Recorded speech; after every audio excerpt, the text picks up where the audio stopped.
है तू? तेरी कितनी हिम्मत! मेरे मेरे पुश्तैनी जायदाद पे नजर रखेगा तू? अगर हिम्मत है तो सामने आके दिखा। मेरे घर की तरफ बढ़ता हुआ तेरा हर एक कदम तुझे भारी पड़ेगा, भारी पड़ेगा।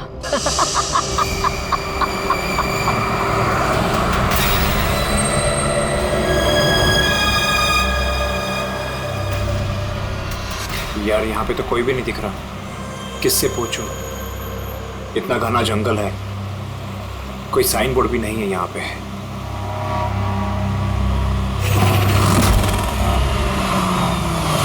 अरे भाई साहब, ये पिपलिया गांव का रास्ता यही है ना?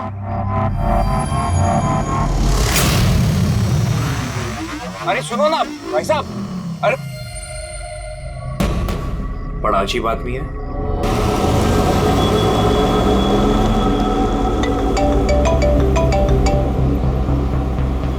Hi baby. हाय, पहुंच गए? बस पहुंचने वाला हूँ।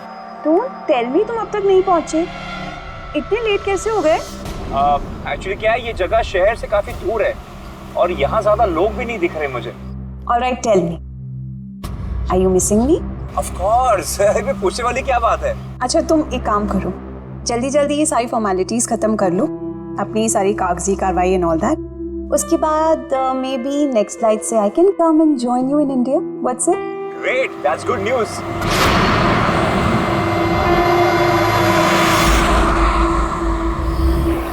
अच्छा बेबी, मुझे लग रहा है कि मैं पहुंच गया हूँ, वो मकान दिख रहा है मुझे। अरे ये गेट क्यों बंद है?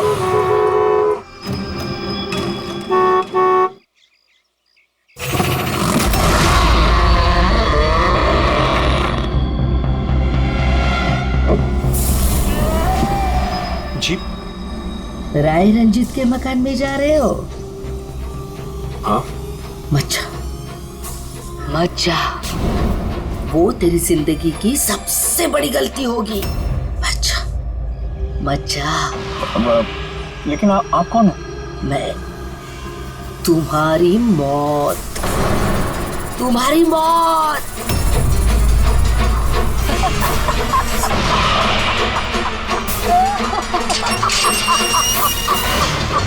बुढ़िया, चल चल, अरे जा। अच्छा वरना तू भी मरेगा, तू भी मरेगा। मत जा वरना तू भी मरेगा, तू भी मरेगा। नसर साहब, आप राज साहब हैं? हाँ। आइए। Hello Raj, Raj, are you okay? कौन था? हाँ, अरे वंदना, मैं ठीक हूँ, कोई नहीं था और मैं पहुंच गया हूँ। ठीक है, बंगले पे मैं कॉल करता हूँ तुम्हें। Okay, you take care. हाँ, I will speak to you soon. Bye.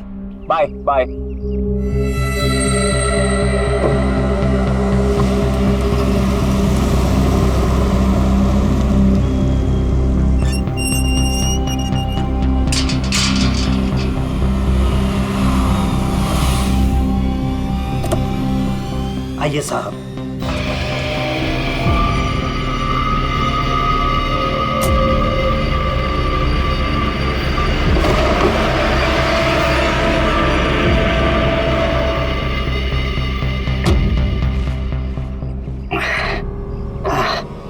साहब, सफर में कोई तकलीफ तो नहीं हुई?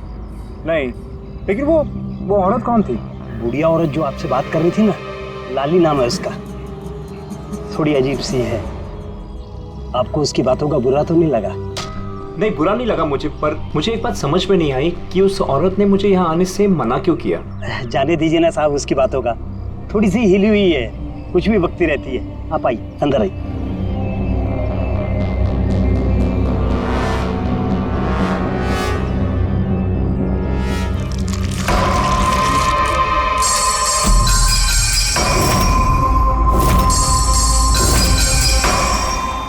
ये आदमी तो मुझे बीच रास्ते में मिला था। उसका नाम कमल है, यहाँ का माली। हमने सोचा अब आप यहाँ पर रहने वाले हैं तो क्यों ना बगीचे के जो रंग बिरंगे फूल हैं फिर से खिल उठाएं। अच्छा, आइए साहब।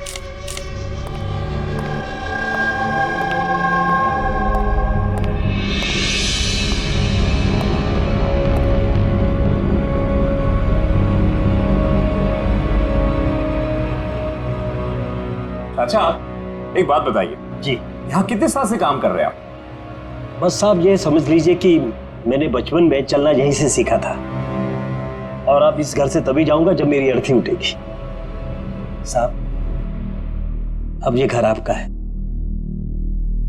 कहीं आप मुझे नौकरी से निकाल तो नहीं देंगे? अरे नहीं नहीं नहीं चाचा, ऐसे कैसे बात कर रहे हैं आप? ऐसी कोई बात नहीं, बिल्कुल बेफिक्र रहिए। और इसमें इतने बड़े घर की देखरेख आपके सिवा और कौन कर सकता है? हाँ वाकई में आप बहुत नेक इंसान हैं। आइए।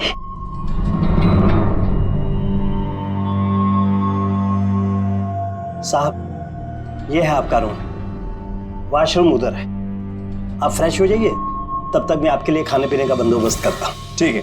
ठीक है साहब।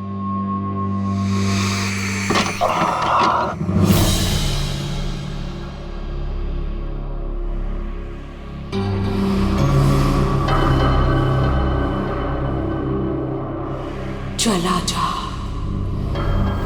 चला जा, चला जा, वरना तू भी मरेगा।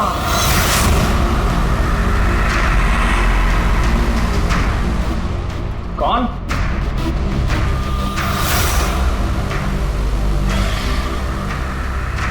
मैंने कहा ना, चला जा।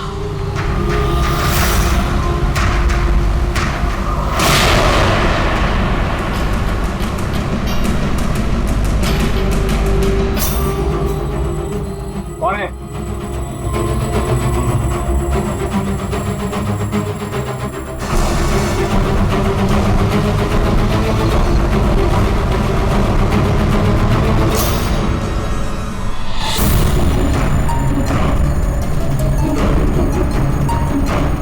जैसे बाकी लोग मरे हैं, वैसे तू भी मरेगा।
प्रद्युमन प्लीज। हाँ जरा शांत हो जाइए, कौन बोल रही हैं?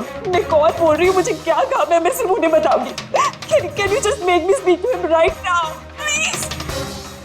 एक मिनट होल्ड करिए। सर, हाँ सर, फोन कॉल है। सर कोई लेडी है, बहुत रो रही है, कह रही है सिर्फ आपसे बात करेगी। Hello hello, ACP Pradyuman. हाँ मैं एसीपी प्रद्युमन बोल रहा हूँ। सर, हाँ कहिए। सर मैं वंदना बोल रही हूँ अमेरिका से। हाँ बताइए। सर मेरे साथ बहुत बहुत बहुत बुरा हुआ है सर। क्या हुआ आपके साथ? सर मेरे फियांसे राज इंडिया गए थे पुश्तैनी मकान खरीदने। सर मधुमक्खियों के काटने से उनकी मौत हो गई। क्या? अच्छा तो बताइए मैं क्या कर सकता हूँ आपके लिए? सर लेकिन मुझे लगता है कि उनकी मौत मधुमक्खियों के काटने से नहीं हुई। इनफैक्ट उनका मर्डर हुआ है। He's been killed। तो ऐसे क्यों लगता है आपको कि उनका खून हुआ है? सर वो जब प्रॉपर्टी खरीदने के बाद कागजी कार्रवाई के लिए जा रहे थे तो तब तब क्या हुआ? सर मैंने साफ साफ सुना था, राज को कोई औरत धमका रही थी। कौन थी वो औरत? No sir, I have no clue. जरा एक बात बताइए, क्या आपके राज की यहाँ इंडिया में किसी के साथ कोई दुश्मनी थी, कोई झगड़ा वगड़ा हुआ था? नहीं सर, राज की किसी के साथ कोई एनिमिटी, कोई दुश्मनी नहीं थी। इनफैक्ट राज तो इंडिया में किसी को जानता ही नहीं था। तो फिर कौन कर सकता है ये? कौन जान ले सकता है राज की? क्या आपको किसी पर शक है? नहीं सर, कोई शक नहीं। सर राज तो एक नेक काम करने जा रहे थे। कैसा काम? He wanted to start an orphanage। सिर्फ एक अनाथ आश्रम खोलना चाहते थे वो। वाकई नेक काम है, लेकिन किससे खरीदने वाले थे मकान वो? सब मकान तो वो ऑलरेडी खरीद चुके थे गवर्नमेंट से नीलामी के बाद। वो सर इंडिया कागजी कार्रवाई के लिए गए थे। देखिए, एक काम कीजिए, सारे के सारे डिटेल मुझे भेज दीजिए, मैं आपकी पूरी की पूरी मदद करूंगा, ठीक है? सर मैंने सीआईडी के बारे में बहुत सुना है। सर मुझे भी जस्टिस मिलेगी ना? वंदना जी, मैं आपसे वादा करता हूँ, आपको पूरा का पूरा इंसाफ दिलाएंगे हम, और जिसने भी आपके राज के साथ बुरा किया है उसे हम सजा दिलवाएंगे। वंदना, उसका मंगेतर राज अमेरिका से इंडिया आता है मकान खरीदने, अनाथ आश्रम चलाने, और राज की मौत होती है मधुमक्खी के काटने से। इंटरेस्टिंग।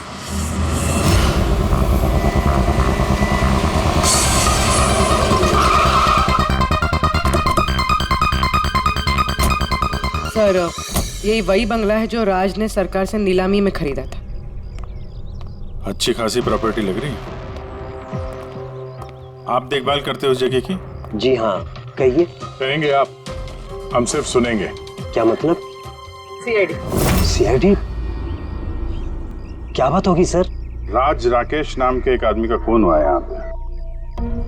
बहुत बुरा हुआ सर उनके साथ। उन्होंने ही सरकार से ये मकान खरीदा था। हाँ, उन्हीं की बात कर रहे हैं। उनका खून नहीं हुआ, मधुमक्खियों के काटने से उनकी मौत हुई है। मैंने खुद अपनी आंखों से देखा था। नहीं देखा होगा आपने, लेकिन यहाँ इस बंगलों में आने से पहले किसी औरत ने उन्हें धमकी दी थी। कुछ जानते हो उस औरत के बारे में? अच्छा, वो लाली साहब, वो बुढ़िया तो बेतुकी बेसर की बातें करती रहती है। आप उसकी बातों को गंभीरता से मत लीजिए। क्या गंभीरता से लेना और क्या नहीं वो हम तय कर लेंगे। आप ये बताइए कि वो लाली वो रहती कहाँ है? कहीं भी नहीं सर। कहीं भी नहीं मतलब? उस बेचारी का ना तो अपना कोई घर है और ना ही कोई अपना परिवार। बस दिन भर इधर उधर घूमती रहती है। नहीं, कहीं तो बैठती होगी, खाना वाना खाती होगी। कोई एक जगह होगी ना जहाँ पे वो रहती होगी ज्यादातर। हाँ, पास में एक तालाब है, अक्सर वहीं बैठी रहती है। अच्छा, दे क्या तुम इस लाली से मिल लो, तब तक इस मकान का चक्कर लगा लेता हूँ मैं। ठीक है, अब जरा वो जगह दिखाओ जहाँ पे खून हुआ था। आइए साहब। राज साहब यहाँ गिरे पड़े थे।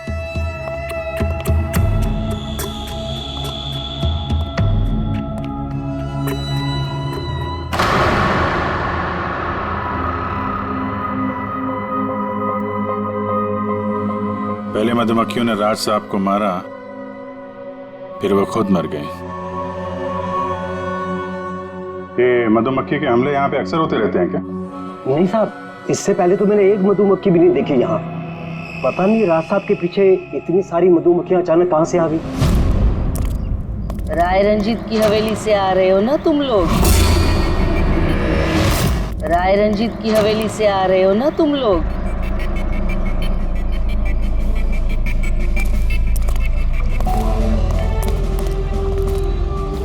क्या कहा आपने? राय रंजीत के मकान से लौट रहे हो? आप कौन है? क्यों गए थे वहां? अपनी मौत को दावत देने गए थे? सर लगता है ये लाली है। आप लाली हो ना? हाँ, तुम्हें किसने बताया? तुम्हें तुम्हें राय रंजीत के जासूसों ने यहाँ भेजा है? हाँ, उन्होंने ही भेजा है ना यहाँ पे। कौन कौन राय रंजीत? सांप था वो, सांप। उसने मेरी दादी को धोखा दिया, उन्हें अपने ही घर से धक्के मार के निकाल दिया। निकालो इसे बाहर। छोड़िए मुझे, मुझे मेरे घर से मत निकाल, मुझे मेरे घर से मत। शर्म आनी चाहिए तुम्हें रंजीत, तुम अपनी खुद की भाभी को घर से बाहर निकाल रहे हो। कम से कम अपने भैया का तो लिहाज किया होता। अरे उनका क्या लिहाज करना, उन्होंने खुद ही तो अंगूठा लगाकर ये घर मेरे नाम किया है। तूने उन्हें शराब पिलाकर धोखे से अंगूठा लगवाया था। अब क्यों किया, कैसे किया, इस गहराई में जाने से क्या फायदा। समझने वाली बात तो ये है कि ये मकान अब मेरा है और तू सड़क पर आ गई है। चलो निकलो इसे यहाँ से।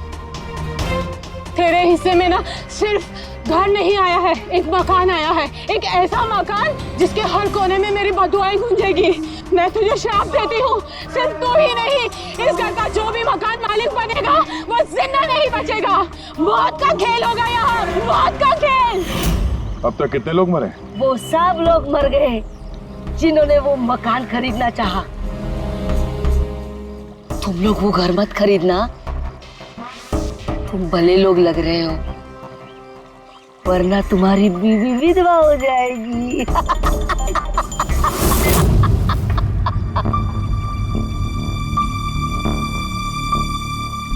माँ जी, ये कुछ पैसे हैं, काम आएंगे।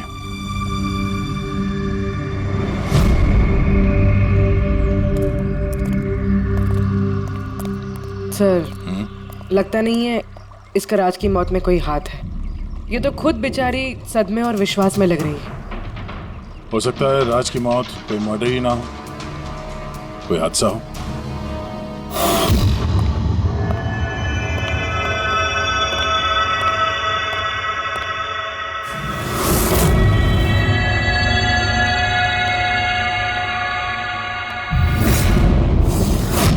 अरे ये कमरा खुला कैसे है?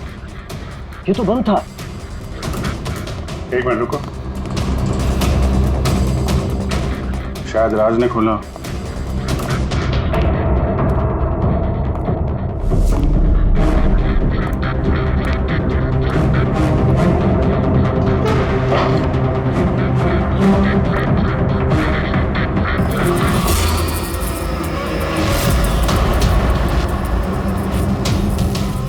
ये है तो छत्ता यहाँ पे। इधर आ। जी सर। ये है मधुमक्खी का छत्ता। अरे मैं पहली बार देख रहा हूँ साहब। ये राज यहाँ इस स्टोर रूम में क्या करने आया था? साहब शायद बंगलो देखने आए होंगे। अच्छा, और उस वक्त तुम खाना लेने गए थे? जी सर।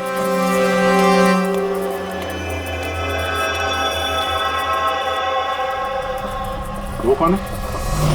वो कमल है साहब, यहाँ का माली। जब राज साहब की मौत हुई थी तो ये था यहाँ पे? जी हाँ था। कमल इधर आओ, साहब बुला रहे। जी सर। कमल, जब राज साहब की मौत हुई थी तो यहाँ आसपास किसी अनजान आदमी को देखा था तुमने? कोई अजीब सी घटना हुई हो? नहीं साहब। तो ये छत्ता यहाँ पे है तो तुम्हें कुछ काम करने में परेशानी नहीं होती? मधुमक्खी ने काटा नहीं तुमको कभी? नहीं सर, मधुमक्खी तो तब काटती ना जब यहाँ कोई छत्ता होता। पहले तो मैंने छत्ता यहाँ देखा ही नहीं साहब। क्या बात कर रहे हैं? हाँ साहब, मैंने आपसे पहले कहा ना कि इससे पहले इस घर में हमने एक मधुमक्खी भी नहीं देखी। कमाल है, फिर ये छत्ता आया कहाँ से? और मधुमक्खियों ने राज को ही क्यों काटा? ये तो कोई एक्सपर्ट ही बता सकता है। आसान के क्या पता चला राज की मौत के बारे में? मौत कैसे हुई? बस इसकी मौत मधुमक्खियों की वजह से हुई है। यार तुझे पूरा यकीन है राज की मौत मधुमक्खियों की वजह से ही हुई है? हाँ बॉस, ये डॉक्टर ने जो रिपोर्ट बनाई है मैंने वो भी देख ली। इस राज का अच्छी तरह से चेकअप भी कर लिया। मुझे पूरा यकीन है राज की मौत मधुमक्खियों के डंक के जहर की वजह से ही हुई है। सर, बचपन में मुझे मधुमक्खी ने काटा था, मैं तो जिंदा हूं। हाँ सालू के साहब, पंकज पे जहर का असर क्यों नहीं हुआ? अरे पंकज को मधुमक्खी ने काटा था, मधुमक्खियों ने नहीं काटा था। बॉस अगर एक दो मधुमक्खी काटे तो बात समझ में आती है, लेकिन सैकड़ों मधुमक्खियां अगर हमला कर दे तो इट्स इम्पॉसिबल। मधुमक्खियों के डंक से साळुंखे कहता है कि राज की मौत मधुमक्खियों के डंक से हुई है, मधुमक्खियों के जहर से। और राज की मंगेतर वंदना कहती है कि राज का खून हुआ है।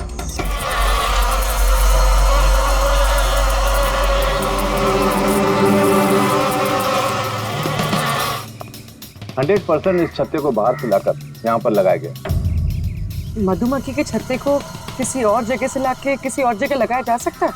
इतना आसान है? इतना मुश्किल भी नहीं। शहद के व्यापार के लिए अक्सर ऐसा किया जाता है। आप बता सकते हैं कितने दिन पहले इस छत्ते को यहाँ पे लगाया गया? ज्यादा दिन नहीं, लगभग 2-3 दिन। सर अगर मान भी ले कि खूनी ने ये छत्ता यहाँ पर इसलिए लगाया था कि वो राज को मार सके, लेकिन उसे कैसे पता था कि ये मधुमक्खियाँ राज पे ही हमला करेंगे, किसी और पे नहीं? मधुमक्खियाँ बिना वजह किसी पे भी डंक नहीं मारती, क्योंकि डंक मारने के बाद उनकी खुद की भी मौत हो जाती है। तो ऐसी क्या चीज है जो उन्हें उत्तेजित करती है अटैक करने के लिए? देखिए, जब उन्हें लगता है कि सामने वाले इंसान से उन्हें कुछ खतरा है। अच्छा केदार साहब, ऐसा हो सकता है क्या कि मधुमक्खियों को ट्रेन किया जा सके कि वो किसी एक आदमी पे हमला करें? कैसी बातें करते हैं अभिजीत साहब, ये मधुमक्खियाँ शार्प शूटर नहीं कि कोई भी इन्हें कह दे कि फला फला को डंक मार कर आ जाए। अच्छा, आपने अभी भी कहा कि ये मधुमक्खी किसी को काटने के बाद ये खुद भी मर जाती है, तो ऐसी क्या मजबूरी है कि वो किसी को काटती है? जरा डिटेल में समझाएंगे? मधुमक्खी जब भी किसी को डंक मारती है तो फेरोमोन नाम का एक गंध छोड़ती है, जिससे कि बाकी मधुमक्खियां सचेत होकर सब मिलकर उस पर हमला कर देती हैं। इसीलिए मैंने पहले भी कहा था, मधुमक्खियां बिना वजह किसी पे भी हमला नहीं करती। जरूर राज ने मधुमक्खी के छत्ते के साथ कुछ छेड़खानी की होगी। सर खूनी को कैसे पता था कि राज इस छत्ते के साथ छेड़खानी करेगा? कहीं ये मौत वाकई हादसा तो नहीं? नहीं पूर्वी, राज के आने के ठीक 2 दिन पहले इस छत्ते को यहाँ पे लगाना ये कोई संयोग तो नहीं हो सकता। सर राज की मौत के बाद ये घर वंदना के नाम हो जाएगा, कहीं इन सबके पीछे वंदना तो नहीं है? वंदना इंडिया कब आ रही है? What nonsense! How could you even think like that? आप ऐसे कैसे सोच सकते हैं कि राज की मौत के पीछे मेरा हाथ हो सकता है? और फर्ज कीजिए कि राज की मौत के पीछे मेरा हाथ था, तो मैं आप लोगों को फोन क्यों करती? पुलिस तो ऑलरेडी ये केस क्लोज कर चुकी थी ना। देखिए, हम सिर्फ पूछ रहे हैं। वैसे राज जी के बाद ये मकान किसके नाम पे है? I don't know. राज ने गवर्नमेंट से मकान खरीदा था, तो शायद गवर्नमेंट को वापस मिल गया। मुझे अभी तक कोई नोटिस नहीं है। हाल फिलहाल में राज का किसी के साथ कोई झगड़ा हुआ था? I have already told you that Raj एक नेक दिल इंसान थे और उनका किसी से दुश्मनी होना वाज इम्पॉसिबल। अगर मुझे पता होता कि राज की नेक दिली उनकी जान ले लेगी तो मैं उन्हें कभी इंडिया आने ही नहीं देती। ये अनाथ आश्रम खोलने का ख्याल राज जी के दिमाग में कैसे आया? राज खुद अनाथ थे, इसलिए वो दूसरे अनाथ बच्चों की फीलिंग समझते थे।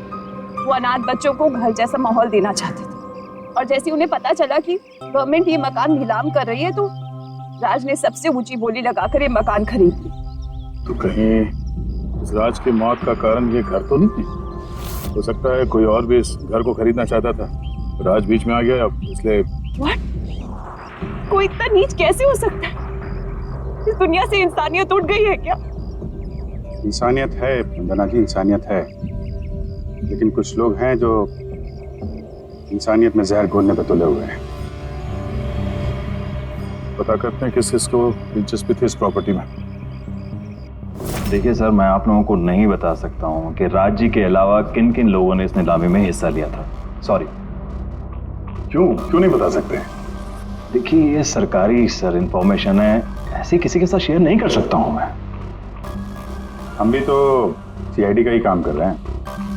हाँ, वो सब ठीक है, लेकिन क्या है कि अगर सरकारी नोटिस मिल जाए तो मैं ये आपको इन्फॉर्मेशन दे सकता हूँ, उसके बिना नहीं दिखा सकता सर। नोटिस मिल गया। आप खुश हैं आप? देखिए, अगर काम कायदे से होता है तो अच्छा लगता है। हाँ ठीक है, ये लीजिए, ये लीजिए। कुल मिलाकर सर 12 लोग थे जो इस बंगलों को खरीदना चाहते थे सर। इस बंगलों के पास एक्चुअली सरकार एक हाईवे बना रही है, इसलिए सब लोग बढ़ चढ़कर बोली लगा रहे हैं और हर कोई इस बंगलों को खरीदना चाहता है। अच्छा, ये राज जी की मौत के बाद अब ये मकान किसको मिलेगा? देखिए, राज जी ने कागजी कार्यवाही पूरी नहीं की थी, इसलिए नीलामी अब दोबारा से होगी और जो विजेता होगा उसको ये बंगलो मिल जाएगा। आई सी। और ये नई नीलामी कब होगी? देखिए सर, अभी उसकी डेट तो तय नहीं है सर, लेकिन आपको एक बात और बताना चाहूंगा सर कि राज्य से जितने भी बिल्डर्स थे वो काफी भड़के हुए थे, काफी नाराज थे, क्योंकि उन्होंने सबसे ज्यादा बोली लगाई थी। नहीं सर, एक्चुअली उन्होंने डेडलाइन के बाद बिड सबमिट की थी सर, इसी वजह से लोग नाराज थे उनसे। लेकिन अगर डेडलाइन के बाद उन्होंने बिड किया था तो सरकार ने एक्सेप्ट कैसे कर दिया? सर एक्चुअली वहां पर वो अनाथ आश्रम खोलना चाहते थे और सर अमेरिका से जो इंडिया का वक्त का फर्क है सर वो 9.5 घंटे का है, इसलिए सरकार ने वो बिड एक्सेप्ट कर ली थी। देखिए, अब घर तो उसी को मिलेगा जिसकी किस्मत में होगा सर। किस्मत में नहीं भी होगा तो उसने अपनी किस्मत की रेखाएं बदलने के लिए कोशिश तो की होगी और जरूर इस लिस्ट में से ही कोई होगा वो। ललित जी, अब तो ये दोबारा नीलामी होगी, तो जिन लोगों ने अप्लाई किया है इस दूसरी नीलामी के लिए, क्या हम उनकी लिस्ट देख सकते हैं? नो सॉरी, ये लिस्ट आपको मैंने इसलिए दिखा दी कि ये नीलामी हो चुकी है, लेकिन वो जो नई लिस्ट आने वाली है सर वो तो आप किसी भी कीमत पर नहीं देख सकते। अरे अरे अरे अरे सारंग, तू क्या करने क्या जा रहा है यार? क्या सुन रहा हूं मैं? जो सुना है सही सुना बस। क्या सुना? रिजाइन हो रहा है तू? हाँ। क्यों क्यों? बस मेरा टाइम आ गया। क्या टाइम आ गया? 1 मिनट टाइम है यार अभी। अरे ये टाइम नहीं यार। तो फिर देखो, हर इंसान को लाइफ में एक न एक दिन रिटायरमेंट लेना पड़ता है ना, चाहे वो क्रिकेटर हो, म्यूजिशियन हो, कोई भी हो। मेरा भी टाइम आ गया, मैं भी रिटायरमेंट ले रहा हूँ। अबे कहाँ जा रहा है तू? ये देख लो। ये क्या है? देख लो देख लो यार, क्या तू कर रहा है सारुण? के समझ में नहीं आ रहा है ये एयर टिकट। कहाँ जा रहा है? हाँ, लंदन। अरे वाह रे वाह। पंकज, कैंसिल कर। नहीं कैंसिल नहीं होगा। अबे रिफंड मिल जाएगा, पैसे वापस मिल जाएंगे, कल की टिकट है, डोंट वरी। मुझे रिफंड नहीं चाहिए, मैं जा रहा हूँ वापस। यार तू ऐसे कैसे जाएगा? क्या हुआ क्या? अरे इतनी बड़ी गलती होगी कि शर्म आ रही है अपने आप पर। ऐसी कौन सी गलती हो गई? वो मधुमक्खियों वाला केस। ओहो, मधुमक्खियों वाला केस। हाँ यार, हादसा नहीं है बॉस, वो खून है खून। यही मुझसे गलती हो गई। मधुमक्खी के एक्सपर्ट से बात होगी तेरी? क्या बताया उसने? यार एक्सपर्ट से भी बात की मैंने, अच्छी तरह से चेक भी किया, तब मुझे पता पड़ा ये तो हादसा नहीं है, खून है। मधुमक्खियों को तो वो हथियार के तौर पर इस्तेमाल कर रहा है यार। सालों के सब वो किसे? देखो, मधुमक्खियां कब आती हैं इंसान के पास? जब उन्हें फेरोमोन की गंध आती, तभी ना। हाँ, जब उन्हें इंसानों से खतरा लगता है तब मधुमक्खियां इंसान के पास आती है, डंक मारती है। बस यार, यही मुझसे गलती हो गई। ये मैंने सोचा ही नहीं कि फेरोमोन तो बनाया भी तो जा सकता है ना यार। हाँ यार, फेरोमोन तो आर्टिफिशियली भी बनाया जा सकता है, लेबोरेटरी में, फैक्ट्री में। मतलब किसी ने ये आर्टिफिशियल फेरोमोन बनाया और वो किसी भी तरह से राज के शरीर पर लगा दिया, बस मधुमक्खियां आ गई और उस पर अटैक कर दिया। सड़ों के उठ उठ उठ, पिपलिया गांव चला जा। वहां पे जहाँ पे राज का खून हुआ, राज का सारा सामान चेक कर, पता तो चले ये फेरोमोन वहां पर आया कैसे और किसने इस्तेमाल किया ये फेरोमोन राज पर। Yes boss. ये रहा सर, राज का सारा सामान इस सूटकेस में। ठीक है सर, एसीपी साहब बता रहे थे आप रिटायर होने वाले हो। कब है आपका लास्ट वर्किंग डे? आपके लास्ट वर्किंग डे से 1 दिन के बाद। मतलब नहीं आ रहा है। हाँ दया, एक काम करो, मैं बाहर जाता हूँ और तुम जो है ना, एक एक करके सामान मुझे बाहर पकड़ाओ, तो पता करते हैं कि कौन से सामान में फेरोमोन है। ठीक है सर? ये पकड़ेंगे आप? जरा रख लीजिए थोड़ी देर के लिए। दिखेगा ना बाहर? दिखेगा। मधुमक्खी है इसके लिए कह रहा था। अभिजीत हो तुम, हाँ ये पूर्वी है, हाँ ये दया। अरे दिख रहा है सर, चलिए चलिए चलिए चलिए, संभाल के सर, संभाल के। हाँ चलिए सर।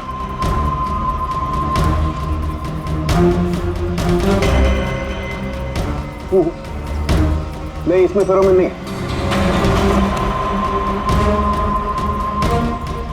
अरे सर संभल के। अरे कुछ नहीं, जिसमें फेरोमोन होता है उसी पर अटैक करती है।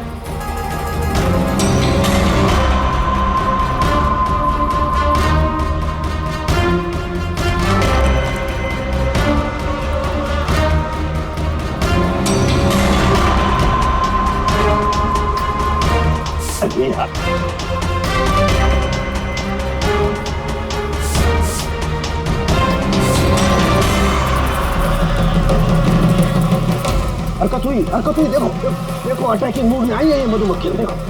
सर किसी ने राज के परफ्यूम में फेरोमोन मिलाया।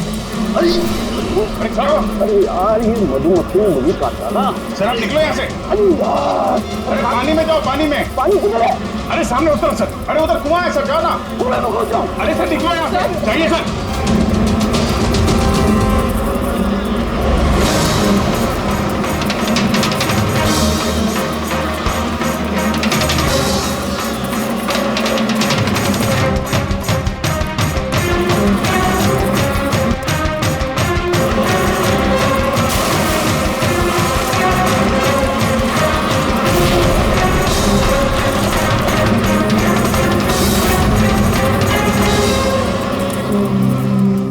आप ठीक हो सर? बाप रे बाप, ये मधुमक्खियां आपको रिटायर नहीं होने देंगी सर। बाहर निकालो मुझे। आइए आइए आइए सर। मधुमक्खी, अरे नहीं, आइए आइए सर, आइए। हेलो जी, नमस्ते, कैसे हैं आप? जी मैं चंदूमल फंडूमल कंकेशवास। अरे वाह, बहुत लंबा नाम है आपका। बताइए क्या काम था आपको? जी वो नीलामी के लिए आया था मैं, वो पुराना वाला बंगलो हाईवे के पास, वो खरीदना है मुझे। सर ऐसे नहीं खरीद सकते हैं सर, उसमें नीलामी होगी तभी वो जो जीतेगा वही खरीद सकता है। अरे तो पैसा लगाएगा ना, मैं पैसा लगाएगा। देखिए अब टाइम नहीं बचा है, सिर्फ 15 मिनट बचे हैं, आप लेट हो गए। ठीक, क्या बात कर रहे हैं सर, 15 मिनट में क्या क्या हो जाता है। ये देखिए ना, मैं तो ये बेड का लिफाफा भी लाया हूँ, ये देखिए।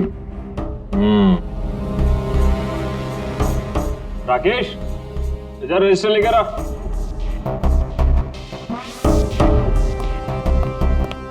साहब को दो, एंट्री कीजिए सब। हाँ यहाँ पर एंट्री कर दीजिए। अच्छा,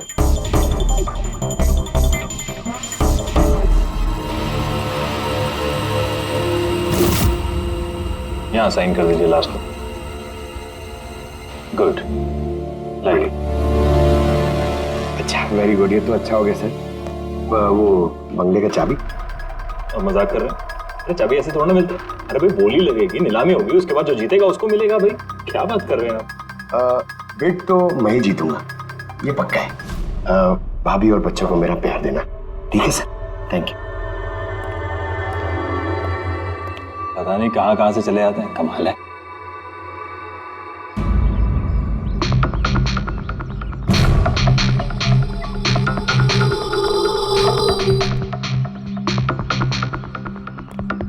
क्या भाई साहब काम हुआ?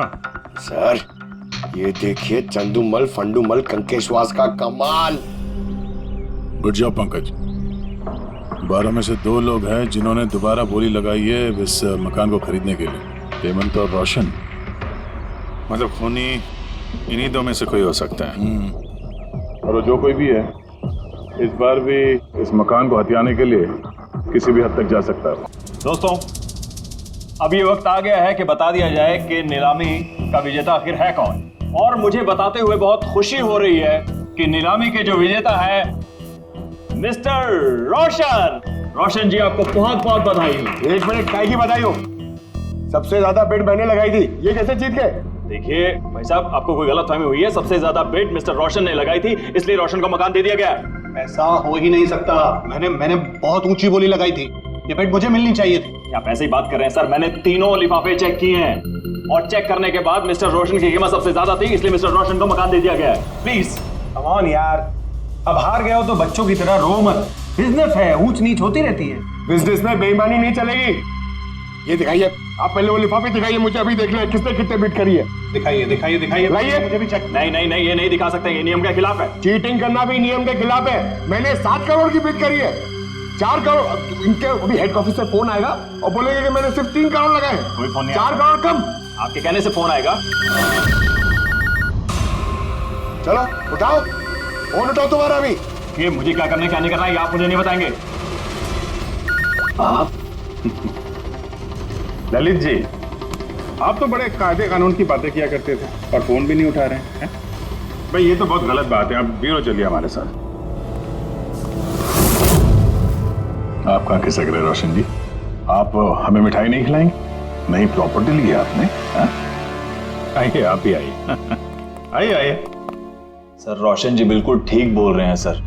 सर रोशन जी का इससे कुछ लेना देना नहीं है। जो भी फ्रॉड हुआ है सर मैंने किया है। ये रोशन का जुर्म अपने सिर पर क्यों ले रहे हो? अच्छा खासा पैसा दिया है क्या रोशन ने तुम्हें? और एक बात याद रख लो, ये पैसा खर्च करने को नहीं मिलेगा, क्योंकि तुरंत फांसी होगी तुम्हें। सर इतनी सी बेईमानी के लिए फांसी चढ़ा देंगे? नहीं नहीं नहीं, बेईमानी के लिए नहीं, खून के लिए। खून के लिए फांसी होगी। खून? किसका खून सर? राज राकेश का खून, जिसने पिछली नीलामी में वो घर, वो प्रॉपर्टी खरीदी थी। सर लेकिन मैंने किसी को नहीं मारा सर। सर मैंने नहीं मारा है सर किसी को। पता है, इस रोशन ने मारा है। तो इसकी पोल खोल दो, वरना इसके पाप का मटका तुम्हारे सिर पे फूट जाएगा। सर ये क्या कह रहे हैं सर आप? मैं भला राज को क्यों मारूंगा सर? उस प्रॉपर्टी के लिए, और किस लिए? क्या कह रहे हैं आप सर? सर मैं मानता हूं कि मैं ललित के साथ मिलकर नीलामी में छोटी मोटी हेरा फेरी करता था, पर सर एक प्रॉपर्टी के लिए किसी का मर्डर थोड़ी कर दूंगा मैं। मतलब तुम्हारे कहने का मतलब है तुमने ये खून नहीं किया? नहीं सर। चल ठीक है, पूर्वी जरा वो परफ्यूम लाना।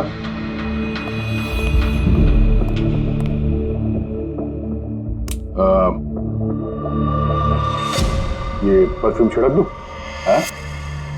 बाहर मधुमक्खियों का छत्ता है, क्या बोलता है?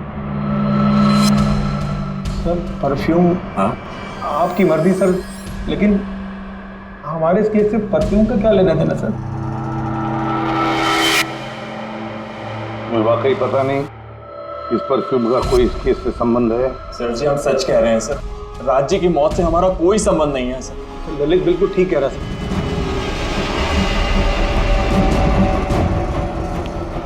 अगर ये खून रोशन ने नहीं किया तो फिर बचता है वो वही एक। इन कागज से साबित होता है कि तुम राय रंजीत के पोते हो। तुम्हारे पास तो बहुत बड़ी वजह थी इस मकान को वापस पाने के लिए, क्यों? देखिए, राय रंजीत का पोता होने से यह साबित नहीं होता कि यह खून मैंने किया है। हेमंत जी, खूनी कभी कभी अपने जुर्म के सबूत अपने साथ लेकर चलता है, जैसे तुम। मैं समझा नहीं। मैं समझाता हूं। ये रहे सबूत।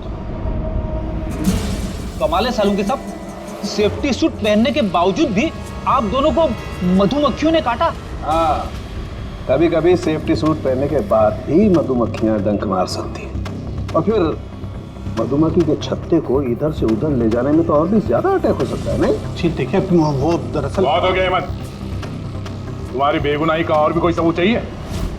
जी नहीं, मैंने ये सब किया था। जब राज बंगले में घुसा तब मैं वहीं था, और मौका देखकर मैं बंगले में घुस गया था। मैंने परफ्यूम की बोतल के अंदर फेरोमोन मिला दिया। उसके बाद राज को आवाज से डिस्ट्रैक्ट किया, मधुमक्खी के छत्ते तक लेकर गया, और उसके बाद का काम मधुमक्खियों ने कर दिया था। मुझे मेरा पुश्तैनी मकान वापस चाहिए था। वाह रे वाह, अपने पुश्तैनी मकान के लिए तुमने एक नेक इंसान का खून कर दिया। कानून तुम्हें कभी माफ नहीं करेगा। तुम्हें कम से कम आजीवन कारावास की सजा होगी। ले जाओ इसे पंकज।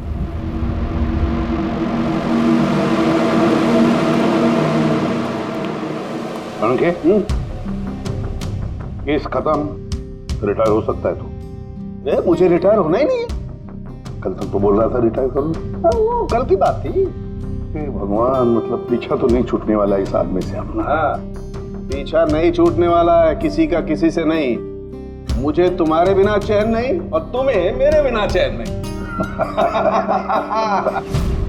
ये लीजिए, सरकार ने बंगलो अब राज से आपके नाम करने का निर्णय लिया है। उम्मीद है कि अब आप मिस्टर राज के अनाथ आश्रम खोलने का सपना पूरा कर पाएंगे।